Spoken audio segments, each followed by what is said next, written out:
With the sufferance of Senator Lacson, I would like to direct my questions to the interpellator, the minority leader, Mr. President. I don't think that's proper, Mr. President. Just for clarificatory purposes. Just to clarify. Just to clarify and for the information of this body, and it has been I am Well, perhaps the best way for the No, Mr. gentleman President.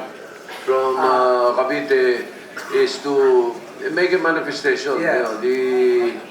Just a point of clarification, The Mr. President. interpellator is Yes. Senator Rilon. Yes, Mr. If President. you want to ask a question, ask the sponsor. Of course, that's with if the good interpolator would like to clarify, Mr. President.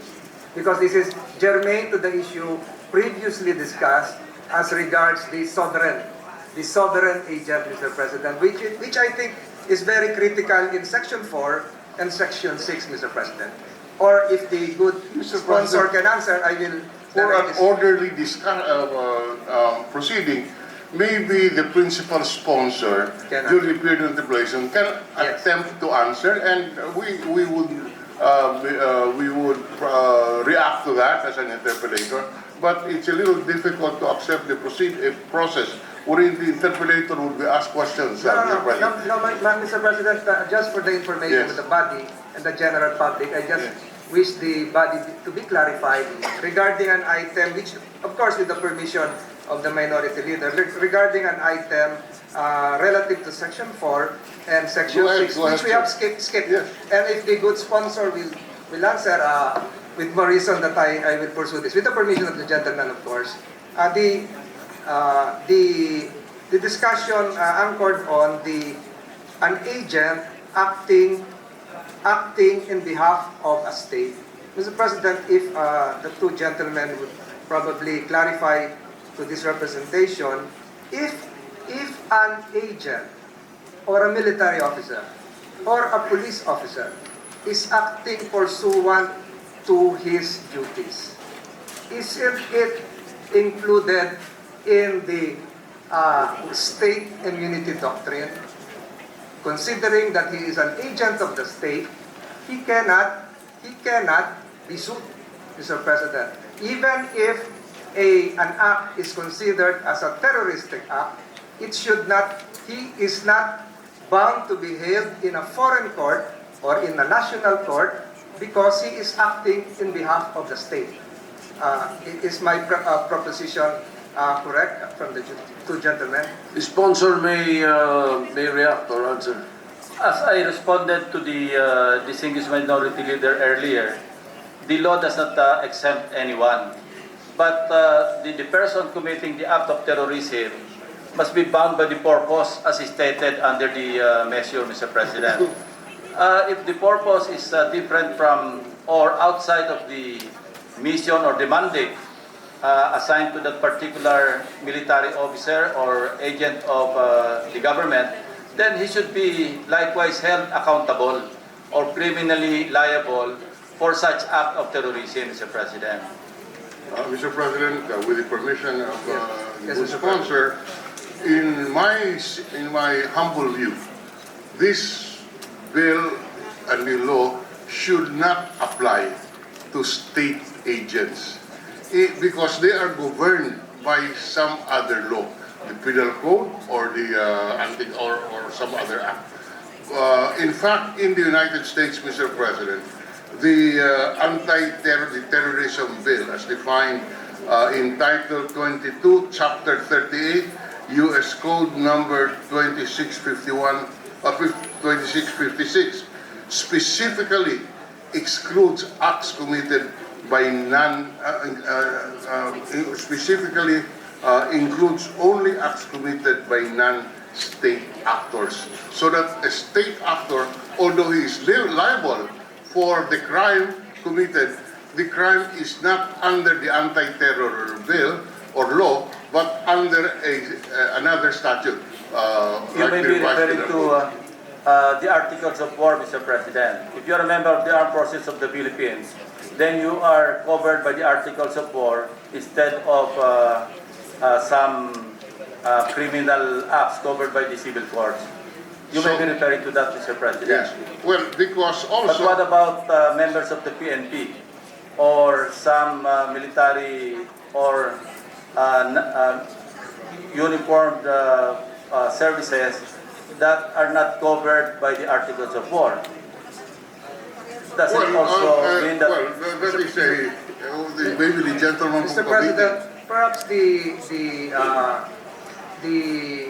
example cited by the good minority leader refers to perhaps the overall umbrella covering consular officers, diplomatic officers, which are probably exempt from suit. But there are peculiarities wherein and the good sponsor is familiar with this. There are peculiarities when our PNP officer is even made a police attaché. And as a police attaché, he has a diplomatic immunity likewise. So I'm referring, Mr. President, to the person who probably might be involved in espionage, who will later on claim that he is not part of this because he is a diplomat, and because of that, he is immune from suit, Mr. President, and therefore cannot be subjected to the provisions of this proposed bill, Mr. President. Just, I would like to clarify that, Mr. President. Or should it be expressly be stated in the proposed bill? Mr. President, if I recall, in the last, in the previous session when this bill was calendared, I specifically asked the question of the good sponsor. It was a question asked in jest, but very applicable to what we are debating today. And I asked a specific question. Was Senator Honasan a terrorist? Remember, he was a member of the armed forces at the time that the coup d'etat was launched. And he did acts which will compel the government to do something. Now, in other words, by ordinary definition, because the law says any person, Senator Honasan would have been covered. But the gentleman from Cavite, the good sponsor, said, no, Senator Honasan would have been covered by the ordinary, by the revised penal code, including the coup d'etat, if it was existing at that time, but not by the anti-terror law because he was a state actor. He was a member of the armed forces. That's how the debate went on. Of course, it's a matter for this body to decide later on how to precisely define this. I am just basing my questions and interpretation on the phrase any person. That means whether or not you're a state agent, a law enforcement officer, if you commit acts which fall under the definition, you can be prosecuted under the anti-terror law. That's how I understood it, Mr. President. Did the answer of the gentleman from Cavite, Senator Lacson, did the minority leader concur with the answer, with that answer? I don't think so, Mr. President. No. Well, Mr. President, under the present wording of the bill, Senator Honasan would have been prosecuted if this was law, because the law says any person. And, except that there's no retroactive effect, Mr. President. No, I mean, and at the time, assuming that at the time they were committed, this was already in existence. When they phrase any person, Mr. President, that would include Senator Honasan. Because it does not exempt state agents, meaning public officers who could be prosecuted for another crime, but not under the anti-terror bill. That's all I'm saying. It's not that you are exempting from criminal prosecution the acts committed, but the prosecution should be under another statute, not under this statute. That's all we're saying. But of course, it's a policy issue. Right now, the good sponsor is saying any person is covered. And at a certain point, the chamber would have to vote on such policy issues, Mr. President. All right. Mr. President, one last point before I yield the floor. Yes. Relative to Section 4, which I recall exhaustively discussed during that December session. I forgot the date, and it has something to do with the unlawful acts committed in or outside of the Philippines, Mr. President. Yes, we will come into that later. Just one last question, Mr. President, before I yield the floor. This is something to do with the long arm statute and the possibility of this jurisdiction serving summons or placing into its jurisdiction persons outside the territory of the Philippines, Mr. President. I did my research during the Christmas break, and for the information of this body, it appears, and perhaps the Committee on Foreign Relations should take cognizance of this, that the Philippines is not even a signatory to a very important convention, not related to criminal law, but civil or commercial matters, and it is entitled the Hague Convention on Service Abroad of Judicial and Extrajudicial Documents, Mr. President. What I'm trying to say, Mr. President, is how do we acquire jurisdiction of a person outside of the Philippines who apparently is planning to commit or attempting to commit any terroristic act if we cannot even serve the necessary processes or documents to acquire jurisdiction over that person, Mr. President. And to highlight the matter, Mr. President, we are very familiar with the Gon case, which involves a Brazilian president of Nissan who was prosecuted in Japan, went to Turkey, and then finally settled in Lebanon. And even Japan, with the help of the Interpol, cannot acquire jurisdiction over Mr. Gon, who apparently posted bail in Tokyo and then escaped before Christmas, Mr. President. So I'm looking at the administrative difficulty of enforcing Section 4 insofar as acts committed outside of the Philippines, Mr. President. That's my last question, and if the good sponsor or if the minority leader can help clarify this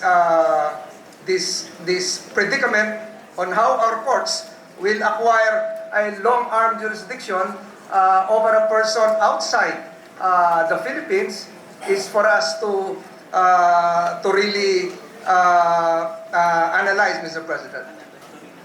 Well, the answer to that is yes, yes and no.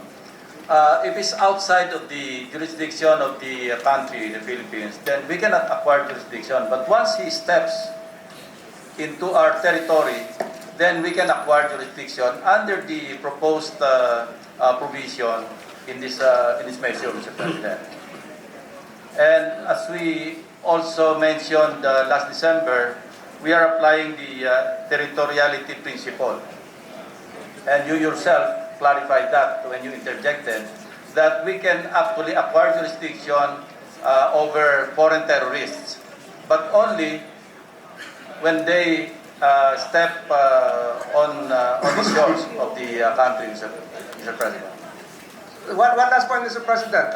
In terms of the prescription of crimes committed here, because we might reach a point, Mr. President, that the perpetrators might be in the Philippines, the other conspirators might be outside of the Philippines, and the period of prescription for those outside of the Philippines will start only once we acquire jurisdiction, once the courts acquires jurisdiction.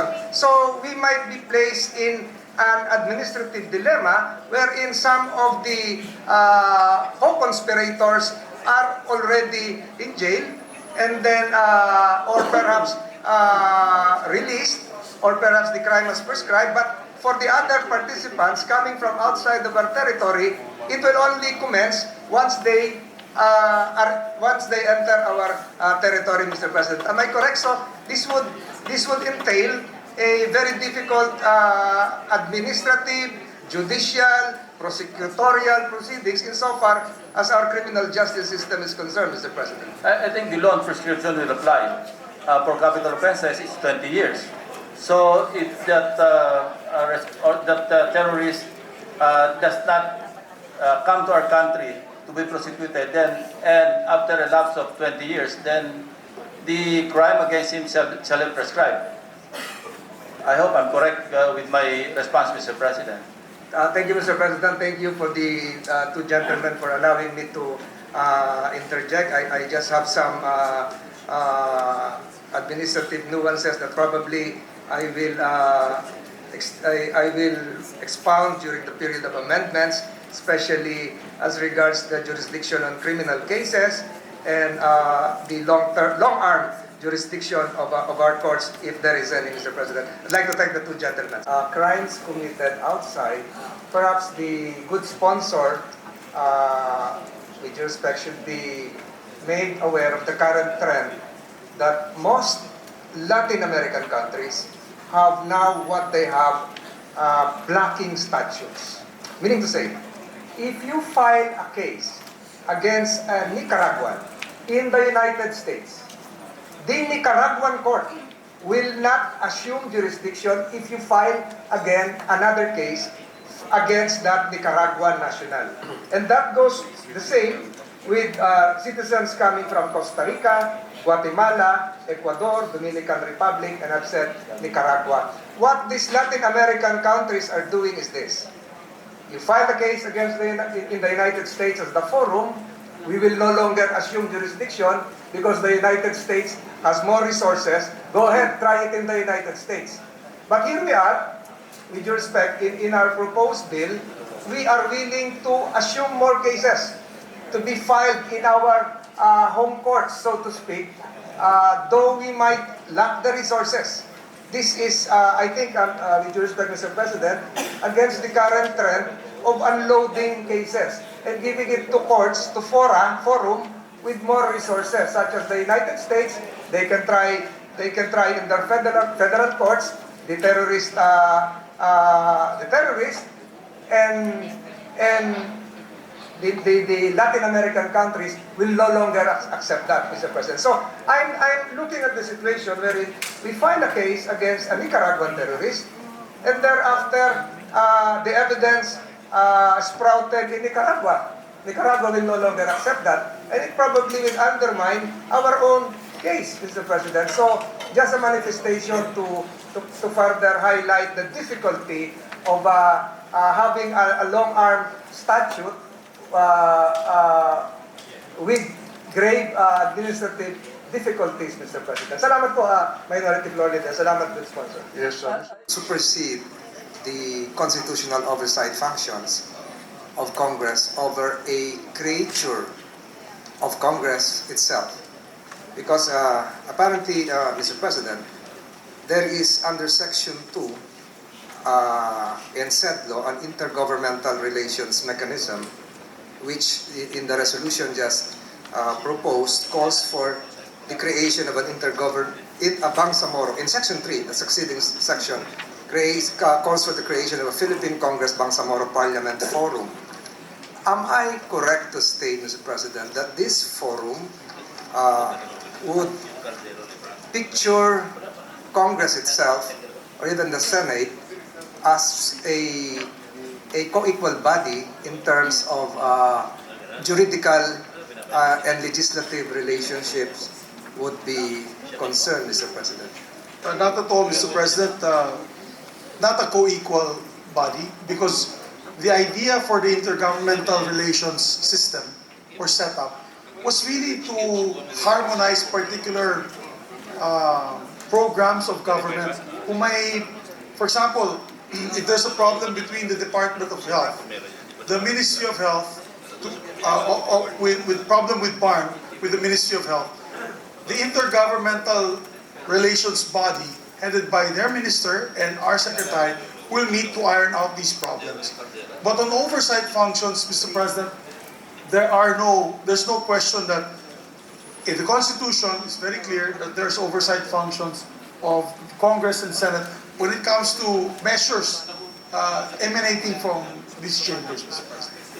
So, Mr. President, it is still correct to reaffirm and validate that in the constitutional sphere of things, executive, legislative, and judicial would still be the legal axis, so to speak, Mr. President. Yes, and also I have here the transcript of records, the discussions during the debate. When asked by Senate President Pimentel at the time to cite an example how an issue can be resolved through the intergovernmental relations mechanism, Senator Zubiri cited how the Philippine Congress and the Bangsamoro Parliament Forum could help in the creation of, for instance, a new separate province. Also, if the Bangsamoro Parliament could approach Congress through the said forum to ask for assistance on the creation of the new LGU. So that was the idea on the mechanism. But I think to put it in proper context, the good gentleman from Cavite had approached me yesterday and basically had said that they would want to have a hearing under the Committee on Local Government on the updates on the Bangsamoro Organic Law, which I think is a very laudable hearing. I would attend it myself to also see what is going on the ground. Unfortunately, there was a letter sent to the good senator, which I also retrieved just now. Basically, the chief minister had asked that the only time that they could meet with us is through the intergovernmental relations mechanism. In other words, through the forum, which I think I would say unfortunate. I feel it's unfortunate because there's nothing wrong for them to come. We actually ask private sector to come here. We have heads of private corporations come here to shed light on particular issues. They're not even in part of government. So I think we have to relay the message, Mr. President, as a body, that that was not the intent of that particular section or that particular provision of the Bangsamoro law. We at any time can still call out a government agency to come and to shed light and to report to us what is going on in these particular agencies. Even at times we ask the executive department as well as even judiciary. When we have cases, and the Committee on Justice takes up issues on the judiciary, on their budget, on bills pertaining to them. The judiciary, even an independent member of government, they attend these particular hearings. So that's why this is very important, Mr. President, this concurrent resolution, because we will now form our delegates, because I want to relay this, I would like to relay this as part of the leadership and author of the measure, together with the Senate President. And as a matter of fact, I recommended the chairman of the Committee on Local Government and the chairman of the National Defense Committee, in particular, to be members of this intergovernmental body, which is the Bangsamoro Parliament, the Bangsamoro Parliament Forum. Because on the first meeting, Mr. President, I would like us to inform them that that was not the intent of the creation of this body, that we can still invite them to attend our, and they should actually, we should encourage them to attend these hearings in the Senate. So the proposed resolution as crafted would reaffirm the supremacy of Congress insofar as the constitutional mechanism is concerned, and that a mere creation of Congress cannot be considered as a co-equal. Perhaps in Section 3, the purpose of the law was related to the administrative details, which would remove an extra amount of time from Congress itself in convening as a body, a committee perhaps, and asking some details from the Bangsamoro entity. So we now have Section 3, which will have a Philippine Congress Bangsamoro Parliament Forum, wherein the details that would not need the intercession of the Congress or the Senate as a body would be needed. Am I correct in that interpretation, Mr. President? Definitely, the Constitution supersedes all measures passed by Congress. Thank you, Mr. President.